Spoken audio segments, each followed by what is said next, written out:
السلام علیکم ورحمۃ اللہ وبرکاتہ۔ الحمد للہ نحمده ونستعینه ونستغفره ونعوذ باللہ من شرور انفسنا ومن سیئات اعمالنا، من يهده الله فلا مضل له ومن يضلل فلا هادي له، ونشهد ان لا اله الا الله وحده ونشهد ان سيدنا ومولانا محمدا عبده ورسوله، اما بعد فان خير الحديث كتاب الله وخير الهدي هدي محمد صلى الله عليه وسلم وشر الامور محدثاتها وكل محدثة بدعة وكل بدعة ضلالة وكل ضلالة في النار۔ اللهم صل على محمد وعلى آل محمد كما صليت على إبراهيم وعلى آل إبراهيم إنك حميد مجيد۔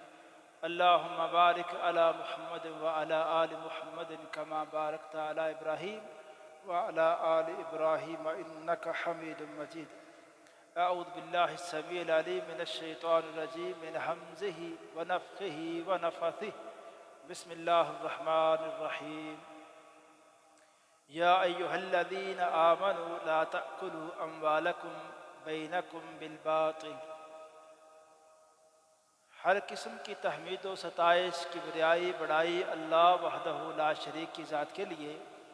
اور اللہ تعالیٰ کی حمد و ثناء کے بعد بے شمار لاتعداد ان گن درود السلام امام الانبیاء امام الحرمین سید الثقلین جد الحسن والحسین جناب محمد رسول اللہ صلی اللہ علیہ وسلم کی ذات اقدس و ذات طیبہ پر۔ حضرات، مسلمانوں کا معاملہ حلال و حرام کے حوالے سے اور باقی زندگی کے معاملات میں بڑا ہی عمدہ، بڑا ہی واضح ہے کہ مسلمانوں کو اپنے معاملات میں صحیح اور درست معاملات کی تلاش کے لیے خود سے ان کو کچھ زیادہ اجلاس بلا کے، اس میں میٹنگز کر کے، مشورے کر کے، جو ایکسپرٹ لوگ ہیں ان کو بلا کے معاملات کے حوالے سے یہ جاننے کی ضرورت نہیں ہے کہ کون سا معاملہ جائز ہے، کون سا جائز نہیں ہے۔ اسی طرح مسلمانوں کے لیے یہ بات رکھی ہی نہیں گئی کہ مسلمان اس بات کا فیصلہ کریں گے کہ مسلمان اپنے لیے خود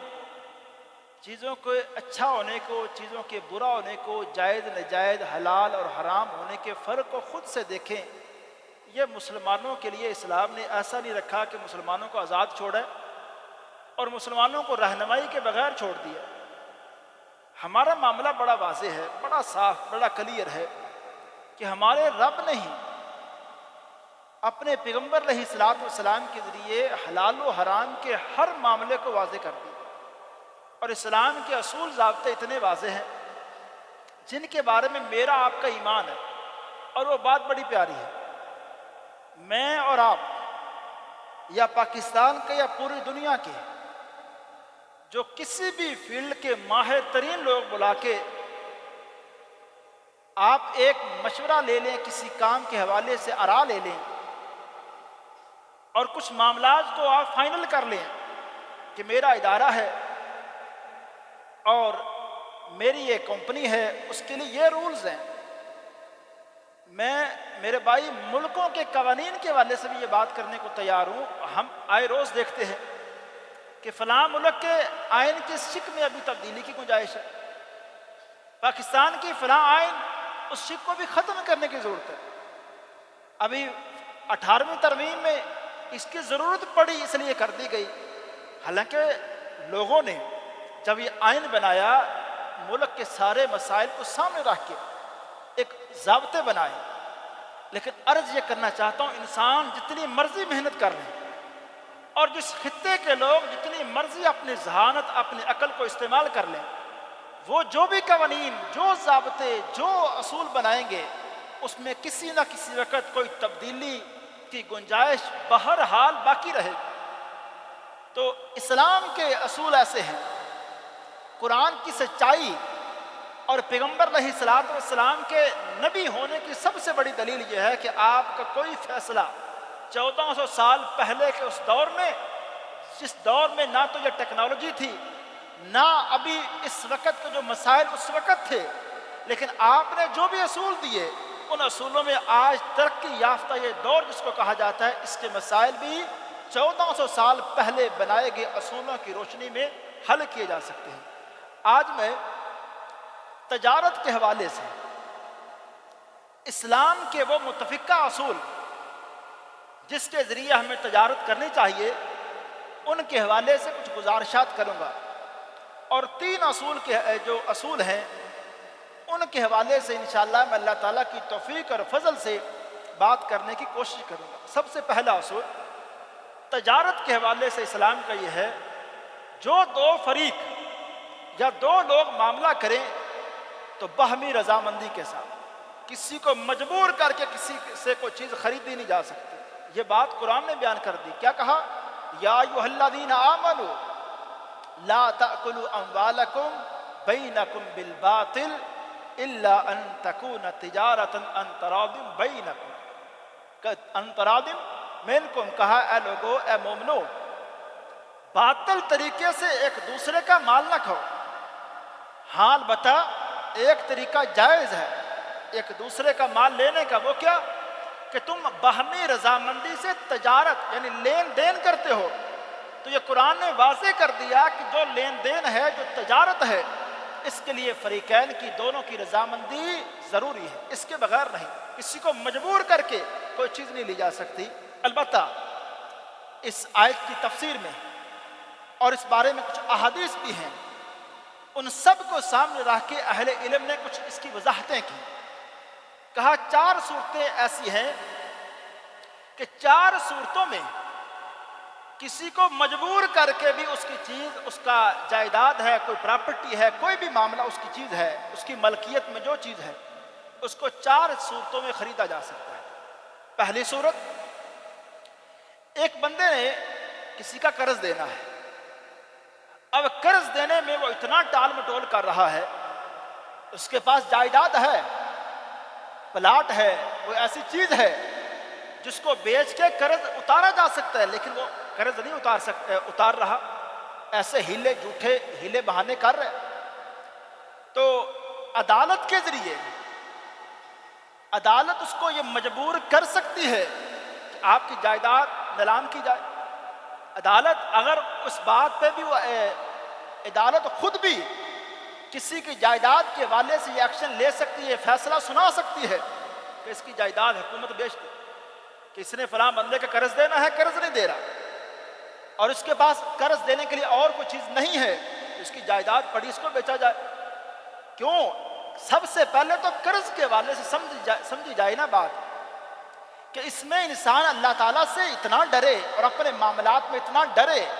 جب ایک بندے کو قرض کے حوالے سے پڑ جاتی ہے عادت کہ جی میں قرض، لوگ ڈرتے ہی نہیں، لاکھوں کے حساب سے اتنا قرض لیں گے کہ جس کے واپسی کے ان کے پاس کوئی ذرائع نہیں ہے، لیکن قرض لے لیتے ہیں۔ بیٹے کی شادی کرنی ہے، آپ کے پاس آمدنی جو ہے وہ 2-4 لاکھ کی ہے، آپ 20 لاکھ بیٹے کی شادی پہ کیوں خرچ کرتے ہیں؟ جس کے لیے بعد میں وہ لڑائی، وہ جھگڑا، وہ پریشانیاں ساری اس وقت بڑھتی ہیں جب شریعت کے وہ اصول جو ہیں، ایک ویسے ہی ایک لوگوں کے ایک بات معروف ہے کہ چادر دیکھ کے پاؤں پھیلائے جائیں۔ یہ کتنا خوبصورت جملہ ہے، اس کو اگر سمجھا جائے تو بندہ کیوں بتاتا ہے اپنے آپ کو کہ میں جی اپنے بیٹے کی شادی کروں گا، پورے محلے کو، پورے پنڈ کو، اپنے سارے شہر کو بتاؤں گا۔ رشتہ داری کو پتہ چلنا چاہیے کہ میرے بیٹے کی شادی ہے، اور بعد میں وہ اس کے گھر کبھی 1 ہفتے بعد ایک قرض لینے والا آ رہا ہے، دوسرے ہفتے دوسرا آ رہا ہے، اور وہ اس توہین کو، اس بےعزتی کو وہ اپنی ایسی عادت بنا لیتا ہے۔ یاد رکھیں اللہ کے رسول علیہ الصلوۃ والسلام کا فرمان، وہ قرض لینے والا بندہ جو اس نیت سے کسی سے قرض لیتا ہے، اس کی ضرورت ہے، قرض لیتا ہے اور اللہ سے ڈرتا ہے کہ میں جلدی کوشش کروں گا، محنت کروں گا، اپنی بچت کروں گا، اگر ماہانہ میری آمدنی ہے کہ میں قرض کسی نہ کسی دن اتاروں، جلدی اپنے سے یہ بوجھ اتاروں، تو پیغمبر علیہ الصلوۃ والسلام نے فرمایا اللہ تعالیٰ اس کے لیے پھر ایسی مدد غیبی مدد کے دروازے کھولتے ہیں، اس کو پتہ ہی نہیں چلتا کہ وہ اس پریشانی سے اللہ تعالیٰ اس کو نکال دیتے ہیں۔ لیکن جو بندہ نیت کر لے کہ میں نے جی فلاں بندے کو کھجل ہی کرنا ہے، میں نے اس بندے کو قرض دینا ہی نہیں، تو اللہ تعالیٰ کی طرف سے پھر مدد نہیں آتی۔ اور اس بارے میں اللہ کے رسول علیہ السلام نے سختی فرمائی، فرمایا اگر کوئی بندہ جان بوجھ کے ٹال مٹول کرتا ہے، اگر ایک بندہ قرض کا مطالبہ کرنے والا اس پر سختی کر دے، اس کے گریبان کو ہاتھ ڈال لے، تو میں شریعت اس کی بھی اجازت دیتی ہے۔ لیکن یہ معاملات پھر وہ میں کہتا ہوں قوانین کے مطابق ہونے چاہیے۔ ہم ایک ایسے ملک میں رہتے ہیں جس کے قوانین موجود ہیں۔ تو پہلی بات، اگر ایک بندہ قرض نہیں دے رہا تو اس مقروض کی جائیداد یا کوئی بھی اس کی ملکیت میں کوئی چیز ہے، اس کو بیچ کے مجبوراً اس کا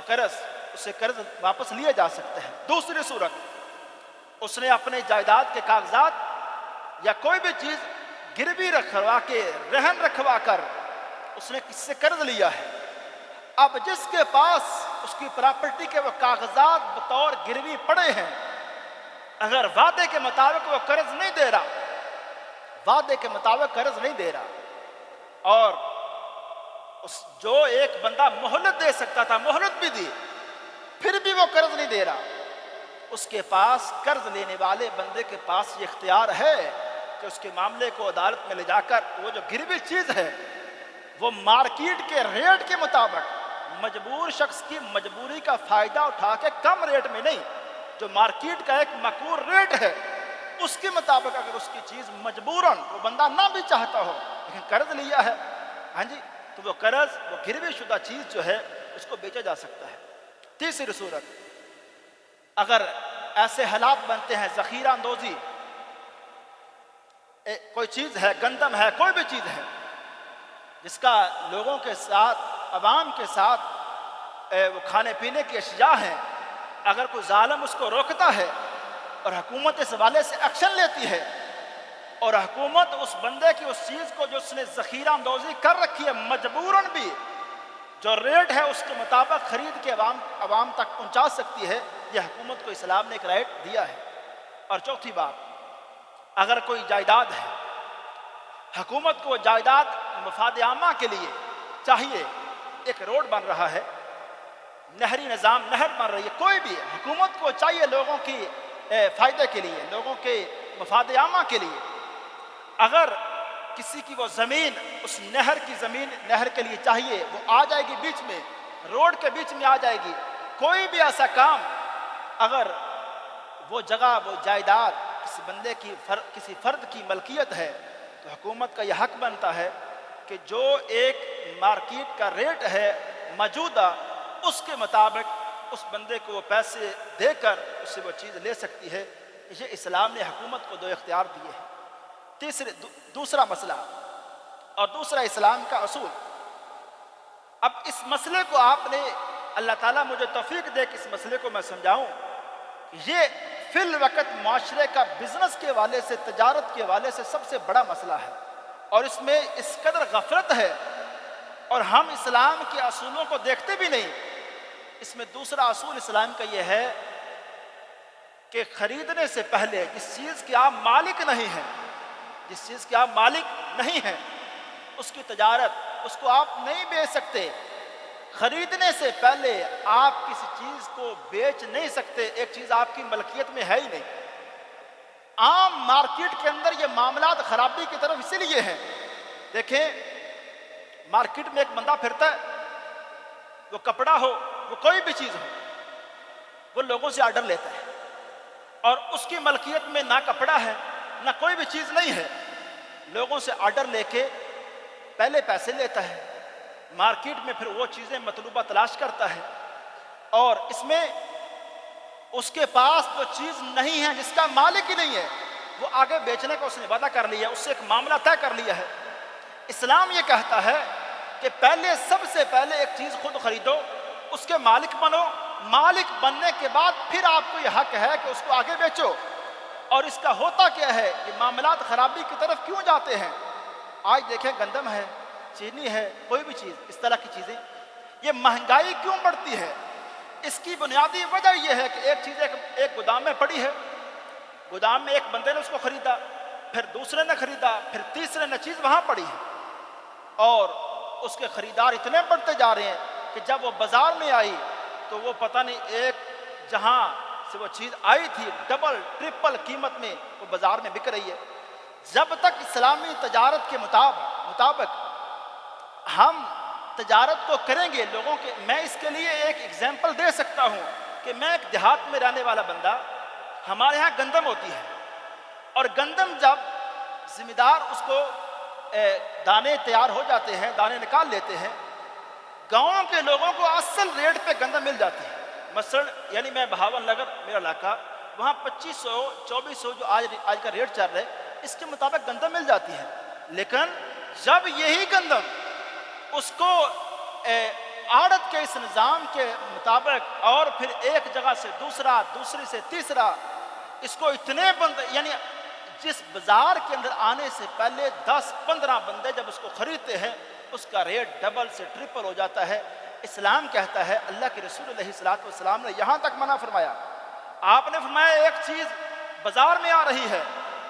مدینہ کی مارکیٹ میں ایک چیز آ رہی ہے، آپ نے فرمایا کسی بندے کو اختیار نہیں ہے کہ وہ مارکیٹ میں آنے سے پہلے وہاں رستے میں جا کے اس سے چیز خریدے، نہ تو اس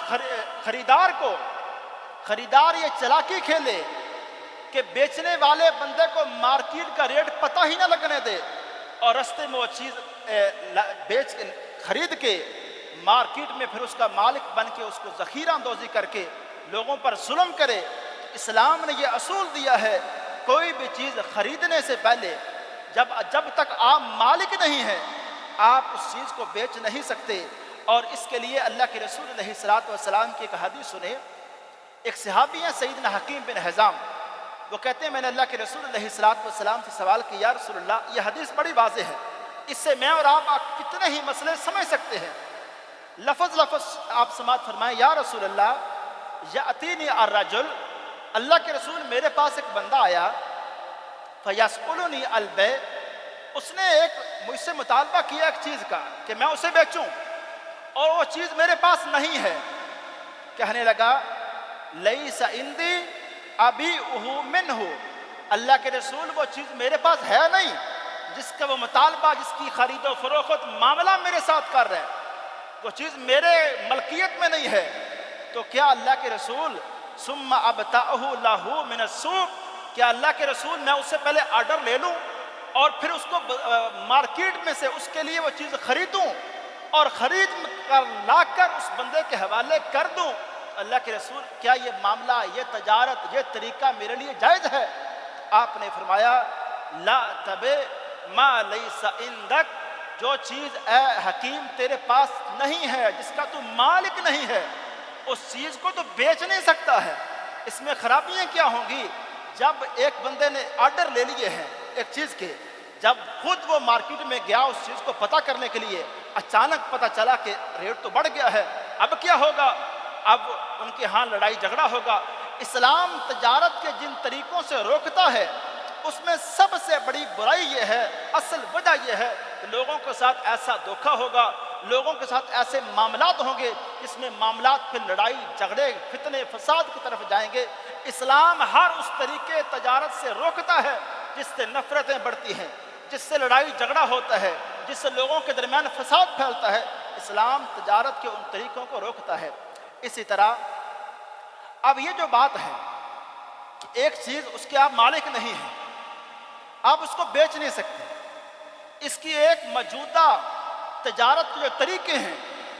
اس میں ایک مشہور ترین طریقہ ہاؤسنگ سکیم کے اندر، آپ اس مسئلے کو ذرا سمجھیں،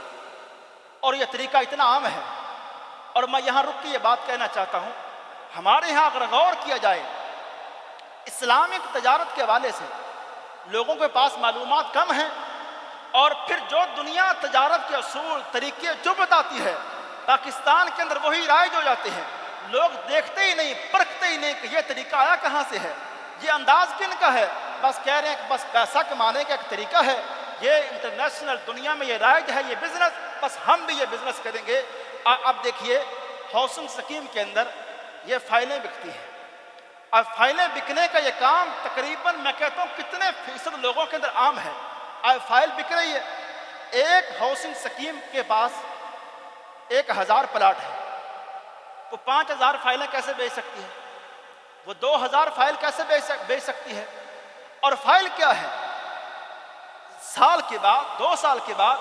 جب قرآن اندازی ہوگی اس کے بعد یہ پتہ چلے گا کہ فائل کا قرآن اندازی کے بعد یہ معاملہ طے ہوا ہے کہ فلاں بندے کا پلاٹ ہے، فلاں کا نہیں ہے، اور ان کے پیسے واپس ہو جائیں گے. اب یہ دیکھیں، یہ جو دھوکہ دینے والے وہ ذہن، انہوں نے کس طرح معاملہ کیا کہ 5 سال اگر ایک بندے کے پیسے کا ہاؤسنگ سکیم میں رکھے ہیں، اس کے بعد واپس کر دیے ہیں، ان پیسوں کو انہوں نے بزنس کیا ہے، ان پیسوں کو ہاؤسنگ سکیم پہ لگا کے اپنی تجارت بڑھائی ہے. 5 سال کے بعد وہی پیسے واپس کر دیے گئے ہیں. یہ جوا ہے. اس طرح کے یہ معاملات بڑھتے جا رہے ہیں، لوگ غور ہی نہیں کرتے. اب یہ والا سمپل سی بات ہے کہ اگر یہ فائل ہے، یہ فائل اگر میں 2 لاکھ کی میں کس سے لے رہا ہوں، یہ اس میں کیا ہے؟ یہ کاغذ کا ٹکڑا ہے، یہ 2000 کا ہے، اور اس میں فائلیں پھر بک رہی ہیں. اور پھر ایک معاملہ ہاؤسنگ سکیم کا یہ جو کاروبار ہے، اس میں صرف ایک سمپل طریقہ ہے. ایک کمپنی اگر ایک نقشہ بناتی ہے، نقشے میں سارے معاملات واضح کرے کہ جس پلاٹ کا آپ کے ساتھ لین دین ہے، آپ کا پلاٹ کارنر پہ ہے، آپ کا پلاٹ فلاں جگہ پہ آ رہا ہے، اندازہ ہم بتا دیتے ہیں کہ آپ کا پلاٹ یہاں ہوگا. اب فائلوں میں کوئی مینشن ہی نہیں کیا جاتا کہ آپ کا پلاٹ یہ جو ہاؤسنگ سکیم اس میں کہاں ہے.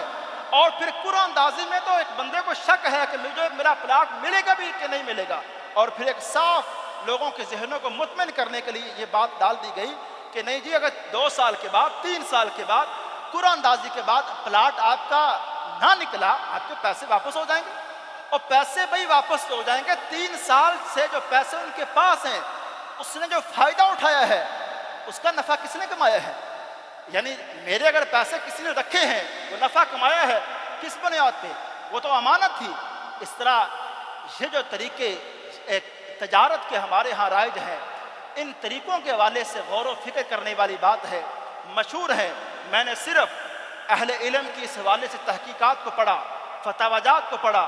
انہوں نے صرف ایک ہی صورت اس میں نکالی کہ ایک کمپنی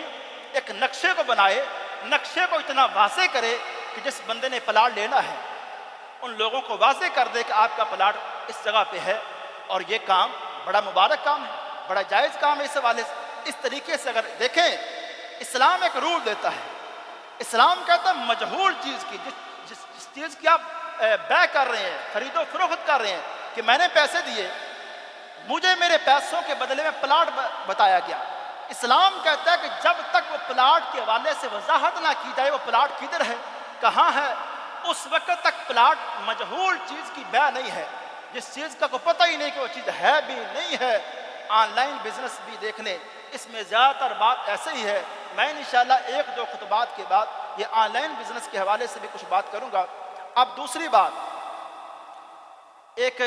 جو چیز خریدنے سے پہلے آپ اس کو بیچ نہیں سکتے، اس میں ایک معاملہ بیانے کا ہے. اب یہ بیانے والا معاملہ بڑا معروف معاملہ ہے. اس میں یہ عرض کرنا چاہتا ہوں، پہلے میں واضح کرنا چاہتا ہوں، اور آج کے خطبہ میں میں یہ بات بھی کہنا چاہتا ہوں، اگر میرے کسی بھی بھائی کو کسی ایک بات کے حوالے سے کوئی اختلاف ہو، بات سمجھنے میں دقت ہو، اگر جمعے کے بعد مجھ سے بات کرے گا، مجھ سے اختلاف کرے گا، مجھے خوشی ہوگی. میں اس معاملے کی مزید تحقیق کر کے آپ کے سامنے معاملہ پیش کروں گا. اب یہاں دیکھیں،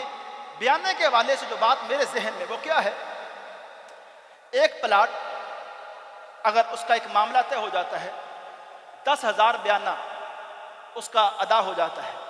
اور بیانے کے حوالے سے معاملہ یہ ہے کہ کچھ ٹائم پیریڈ طے ہو جاتا ہے کہ 3 سال کے بعد یا سال کے بعد یا مہینوں کے بعد میں جو آپ کو باقی پیسے وہ ادا کروں گا. یہ پلاٹ میرا ہو گیا اور اس کے لیے 10,000 بیانہ ہو گیا. اور اگر اس ٹائم تک جو میرا اس اگلے بیچنے والے بندے کے ساتھ طے ہوا ہے، اس نے وہ باقی پیمنٹ دے کر مجھ سے پلاٹ نہ خریدا، تو پھر معاملہ یہ ہے کہ وہ بیانہ میں قبض کر لوں، وہ بیانہ میرا ہو. اور اگر میں بیچنے والا اس بات سے مکر گیا کہ میں نے کہا میں یہ پلاٹ نہیں بیچتا، پھر مجھے بیانہ دگنا کر کے واپس کرنا پڑے گا. یہ صورتحال ہے بیانے کی. اب یہاں پہلا مسئلہ سمجھیں، اللہ کے رسول علیہ الصلوۃ والسلام کی کسی حدیث میں اس مسئلے کی وضاحت کے ساتھ ممانعت نہیں کی گئی، اور نہ ہی اس حوالے سے اس کی تائید میں کوئی بہت واضح کوئی بات ہے، لیکن ایک بات ضرور ہے، اخلاقاً اسلام کے جو قرآن و حدیث کو پڑھا جائے اخلاقاً یہی بات احتیاط والی بات اور اخلاق کے دائرے کو ملحوظ خاطر رکھتے ہوئے ایک بات یہ ہے، بہتر صورت میں کہہ رہا ہوں یہ ہے، اگر 3 ماہ کے بعد جو یہ ٹائم پیریڈ طے کیا گیا تھا اس کے بعد فریقین کے مابین معاملہ طے نہیں ہوتا ہے تو زیادہ احتیاط والی بات میں یہ کہہ رہا ہوں کہ یہ بیانے کو واپس کرنا چاہیے، لیکن میں نے اس میں آج کچھ علماء سے مشورے بھی کیے، کچھ عرب علماء کی ریسرچ وہ بھی پڑھی، ایک بات مجھے پسند آئی، وہ یہ ہے،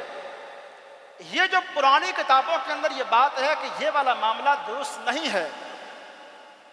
اس میں ایک بات یہ ہے کہ یہ بات اس دور کی ہے جب زمانہ بڑا اچھا تھا، امانت دار لوگ تھے۔ اب یہاں ہر بندہ ہی چلاک ہے، ہر بندہ ہی ہوشیار ہے، ہر بندہ ہی ایک دوسرے کو داء لگانے پہ۔ اب یہاں مسئلہ کیا ہے، بیانے کے والے سے عرب علماء کی ایک پوری ٹیم وہ اس میں جواز کی طرف گئی ہے، وہ کہتے ہیں یہ جائز ہے، اس لیے اس کی صورتیں سمجھیں، وہ کہتے ہیں اس لیے کہ اگر ایک گاڑی ہے، گھر ہے، اس کو بیانے سے کے بعد پابند کر دیا گیا ہے بیچنے والے کو کہ آپ یہ گھر نہیں بیچ سکتے، آپ یہ گاڑی نہیں بیچ سکتے، کیوں؟ اب یہ جو پابند کر دیا گیا اس کو حالانکہ کوئی اور کسٹمر مل سکتا تھا، اس حوالے سے بیچنے پر پابندی لگا دی گئی۔ تو اگر آج کل ہوشیاری، چلاکی، امانت داری سے لوگ دور ہیں تو کچھ نہ کچھ گنجائش اس حوالے سے ضرور ہے کہ بیانے کی رقم ایک بندہ ضبط کر سکتا ہے، اور اگر ڈبل کے حوالے سے معاملات اگر طے ہیں وہ بھی بندہ لے سکتا ہے، لیکن اس میں اہل علم نے آخر میں اپنی ریسرچ کے بعد یہی بات کہی،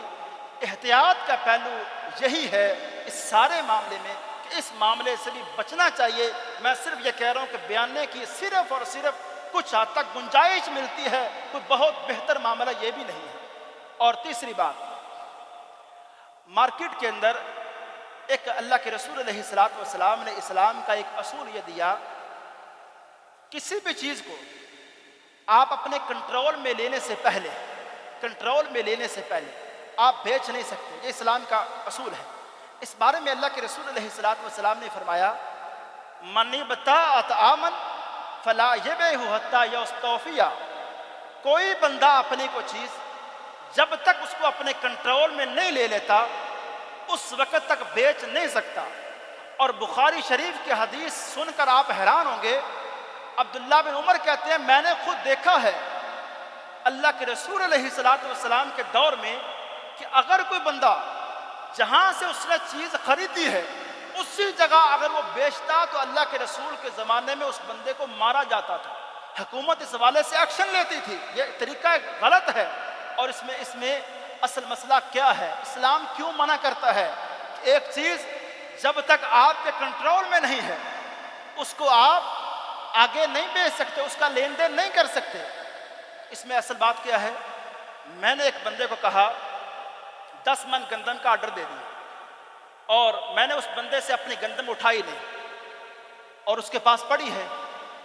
اور 2 مہینے کے بعد مجھے کوئی اور بندہ ملا، مجھے ریٹ اچھا ملا، میں نے کہا فلاں بندے کے پاس گندم اٹھاؤ، میں نے اس کو فون کیا، گندم اٹھا لی۔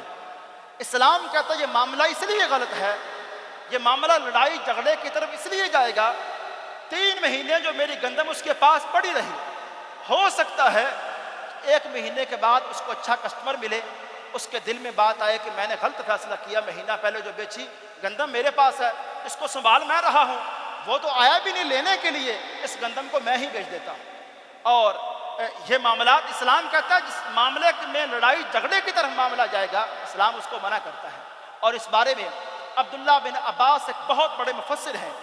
اللہ کے رسول علیہ الصلوۃ والسلام کی اس حدیث کے بارے میں وہ تبصرہ کرتے ہیں۔ لوگوں نے پوچھا ابن عباس یہ جو بات آپ کر رہے ہیں کہ ایک چیز کا کنٹرول حاصل کیے بغیر آپ اس کو بیچ نہیں سکتے، اس کی صورتحال اسلام نے منع کیوں کی ہے، صورت ذرا واضح کریں۔ کہا دراصل مسئلہ یہ ہے ذاک دراہم بدراہما، کہا یہ دراصل ایک چیز نہیں بک رہی، یہ دراصل ایسا معاملہ ہے کہ درم کے بدلے میں درم بک رہے ہیں، اور ایک یہ سودی معاملہ ہے۔ کس طرح کہ اگر ایک جگہ گندم ہے، میں نے 1 لاکھ کی گندم خریدی، وہ ایک بندے کے پاس پڑی رہی، میں نے اپنے کنٹرول میں نہیں لی، اگلے دن وہی گندم میں نے 1.5 لاکھ کی بیچ دی ہے، 1.5 لاکھ کی بیچ دی ہے، گندم نہ میرے پاس آئی، 1 لاکھ میں نے دیے، اس کی بجائے میں نے 1.5 لاکھ کمائے، پیسے کے اوپر پیسہ میں نے کمایا ہے، چیز میرے کنٹرول میں نہیں آئی۔ میرے بھائی، مارکیٹ کے اندر یہ جو آج کل طریقہ کار ہے کہ ایک چیز کا کنٹرول حاصل کیے بغیر آج کل یہ بزنس بڑھتا جا رہا ہے۔ ہاؤسنگ سکیم کی بات کریں، معاملات اس قدر خراب ہیں کہ لوگ علماء کے پاس آنا نہیں چاہتے، پوچھنا نہیں چاہتے یہ معاملات جائز ہیں یا ناجائز ہیں۔ عرض یہ کرنے کا مقصد ہے، اسلام نے یہ جو طریقہ کار دیا ہے اتنا واضح ہے کہ اللہ کے رسول علیہ السلام نے اپنی حدیث کے اندر تجارت کے معاملات کو واضح کیا ہے۔ تو جو باتیں اللہ تعالیٰ نے فرمائی ہیں، جو اللہ کے رسول علیہ السلام نے فرمائی ہے، وہ اتنی اچھی باتیں ہیں، اتنی واضح باتیں ہیں اور اتنی درست باتیں ہیں، نہ تو اس میں کوئی مزید وضاحت کی ضرورت ہے اور نہ اس میں کوئی رد و بدل کی ضرورت ہے، اور وہ قوانین اسلام کے ایسے ہیں کہ لوگوں کا اس میں فائدہ ہی فائدہ ہے۔ اگر اس قوانین کے مطابق لوگ تجارت کریں گے اس میں برکت بھی ہوگی، لوگوں کے اندر جو معاشرے میں جو فساد ہے اس میں بھی کمی آئے گی، اور اللہ تعالیٰ ایسا جو حلال کاروبار ہے اس میں ایسی برکت دے گا کہ اللہ کے رسول علیہ السلام نے تجارت کے حوالے سے اس قدر حوصلہ افزائی فرمائی ہے لوگوں کی کہ تجارت، آپ نے فرمایا تجارت کریں، تجارت میں اللہ تعالیٰ نے بڑی برکت رکھی ہے، اور قرآن پاک کے اندر اتنا واضح حکم دیا گیا، کہا لوگوں جمعے کی جب اذان ہو آپ جمعے کی طرف آ جاؤ، اپنا کاروبار چھوڑ دیں، لیکن فرمایا جیسے ہی جمعہ پڑھ لو تو اسلام نے کہا جمعے کے بعد پھر اپنا رزق کماؤ، پھر تجارت کی طرف جاؤ۔ تو اللہ تعالیٰ نے بڑی برکت رکھی ہے اس کام کے اندر، لیکن اسلامی اصولوں کے مطابق اس تجارت کو کرنا یہ ہماری ذمہ داری ہے۔ وما علیہ الا البلاغ۔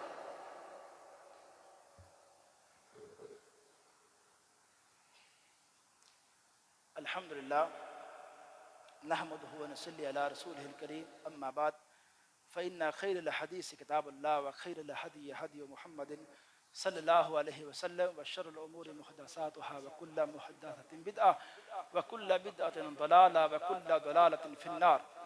اللهم صل على محمد وعلى آل محمد كما صليت على إبراهيم وعلى آل إبراهيم إنك حميد مجيد۔ اللهم بارك على محمد وعلى آل محمد كما باركت على إبراهيم وعلى آل إبراهيم إنك حميد مجيد۔ ربنا آتنا في الدنيا حسنة وفي الآخرة حسنة وقنا عذاب النار۔ ربنا آتنا في الدنيا حسنة وفي الآخرة حسنة وقنا عذاب النار۔ اللهم اشف مرضانا ومرضى المسلمين، اللهم اشف مرضانا ومرضى المسلمين، اللهم اشف مرضانا ومرضى المسلمين، اللهم إنا نسألك جنة الفردوس، اللهم أجرنا من النار۔ سبحان ربك رب العزة عما يصفون وسلام على المرسلين والحمد لله رب العالمين۔